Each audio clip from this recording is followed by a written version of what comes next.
Welcome to Parenting Kids and Dogs 101, a limited series podcast for parents who live with kids and dogs, or plan to. I'm your host, Michelle Stern, the founder of Pooch Parenting. I'm not just a certified professional dog trainer and former teacher, I'm a mom too. In each episode of this series, I hope you feel like I'm chatting with you, one parent to another, about life with kids and dogs, answering common questions my clients ask me, and giving you simple solutions to make your life easier and safer. I hope you'll subscribe and join me for the whole series. And don't forget to grab the accompanying workbook at poochparenting.net/podcast workbook. Enjoy! In episode 15, the final episode of this series, we'll be talking about when is the right time to get a puppy. I'll dive into some of the details, and I want to make sure that you get access to the show notes so that you can see some additional links to more information. But let's get started. So when you're trying to decide if it's the right time to get a puppy for your family, the most important thing you do is to make an honest assessment of your schedule and of your life. So in the show notes, I have a link to an assessment that you can take so that you can evaluate things fairly and honestly. Then I'd like you to think about whether or not you're able to be home and devote the time that puppies require.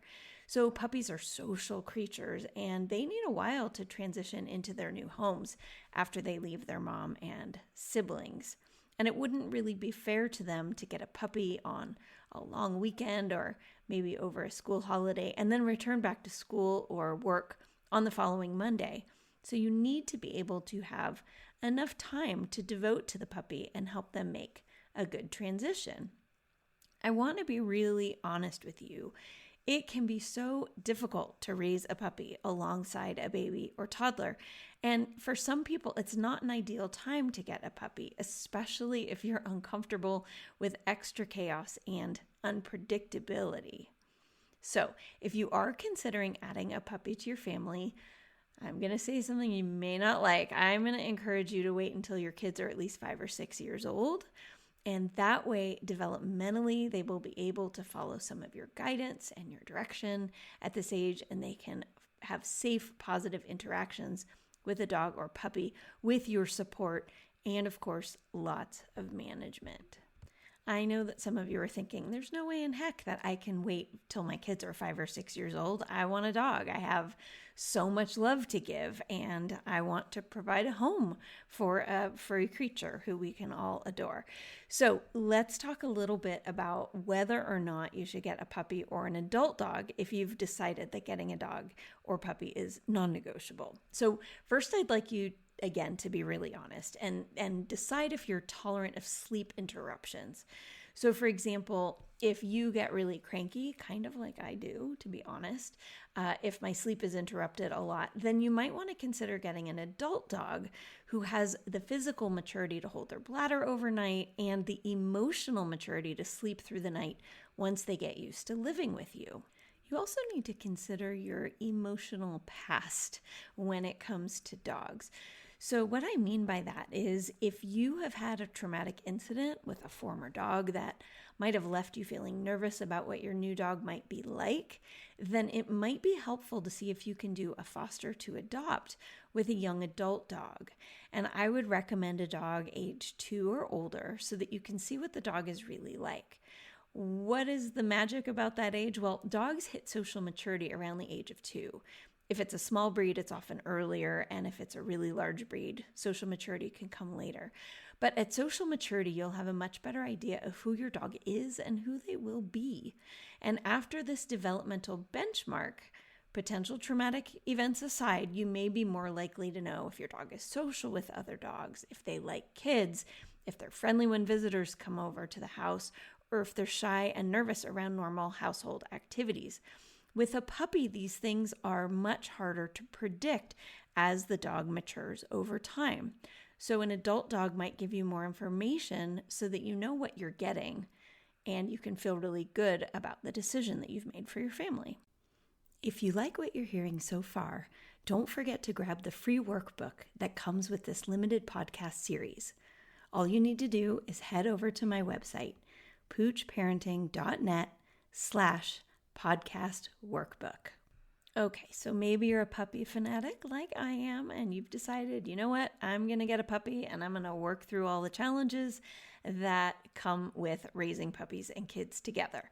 So I'm going to give you a few tips to set you up for success. Ideally, you can meet the parents of your potential puppy. That will give you some additional information about the pup's temperament and size so that you can see ahead of time what that might be like. I would encourage you to meet the breeder in person and see what their other dogs are like. Do you like them? Do you love them? Do the dogs like your kids?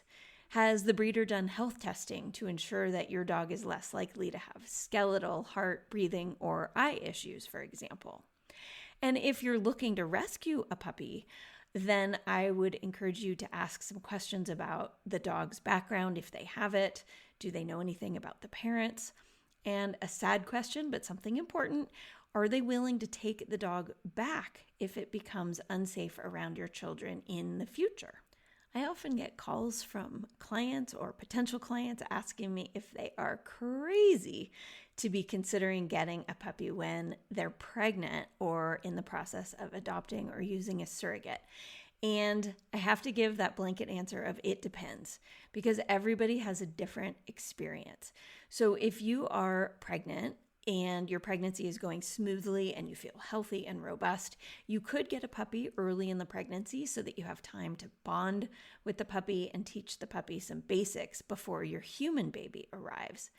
But if your pregnancy is difficult, you're struggling, you're extra tired, you feel terrible, I think that you need to prioritize you and your body during this journey, because a puppy will leave you drained and overwhelmed with less time to care for your own health.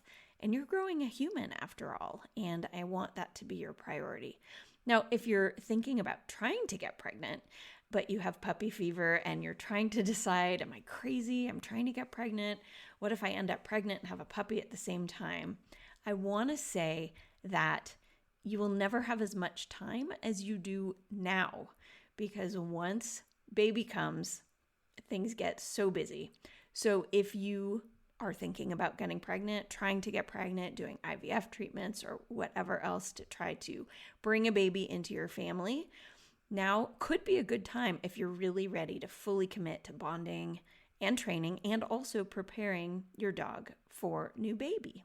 Now, the next question I get asked a lot is, if you have a baby or toddler, should you get a puppy or a dog? So I'd like to say that there is no correct answer for this. Now, some people who are sleep deprived anyway when they have a baby think, I might as well get a puppy because I'm not sleeping that much anyway. But when you have an infant, especially if it's your first baby, I would really encourage you to focus on parenting that baby and not on a puppy at this time. Another thing to think about is that puppies bite. And they bite hard, and it hurts. Their teeth are so sharp. And babies are very delicate, and they have very soft skin. So is it possible to raise a baby and a puppy together? Yes, it is. You'll need management. You'll need safety protocols in place. But parenting an infant is hard enough already, so you may want to consider whether or not you want to make that even harder. Now, if you have a toddler, you're living with an unpredictable little creature, and you might be wondering if it would be a good time to get a puppy because your toddler and puppy can grow up together. But it would almost be like raising twin toddlers, because then you're living with two unpredictable creatures who can be moody, who need a lot of sleep, who get cranky and hungry. Again, here I would encourage you to wait. After working with hundreds of families who are living with kids and dogs at the same time, I do have some basic recommendations that I would make. If you already have a dog, I'd recommend that you take as many months during your pregnancy or adoption process as possible to get your dog ready for new baby. I wouldn't necessarily get a puppy for your other dog, because your other dog may not respond the way that you expect. And so you may end up with double, triple, quadruple the work. Now, if you want to get an adult dog when you have a baby or toddler, I would recommend choosing one who is thrilled to meet your kids and who chooses to interact with them calmly as early as the first time you meet this new dog. So sometimes you may decide, I really want to live with a dog. I have so much love in my heart. I have room in my life for this. That's awesome. Good job. But you need to think hard about whether or not adding the chaos of a puppy is good for you at this point. Do you have the bandwidth for that? Or maybe you can give your home to a mature dog who is pretty chill and who loves your kids and is more predictable. I hope you have found this episode and the whole series helpful. If you have liked what you've heard, please go onto your favorite podcast app and leave a review so that other families can find this as well. Thanks for listening. It's only natural for questions about our kids and dogs to arise from time to time, especially as our babies grow up and our dogs mature. And if I'm being honest, it's not really worth asking for free advice from friends or even online because you can't rely on the accuracy of the feedback you're getting.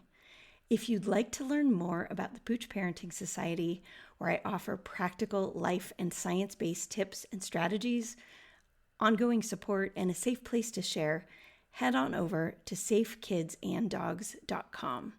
From one parent to another, I see you, and I promise that you're not alone. Thanks for listening.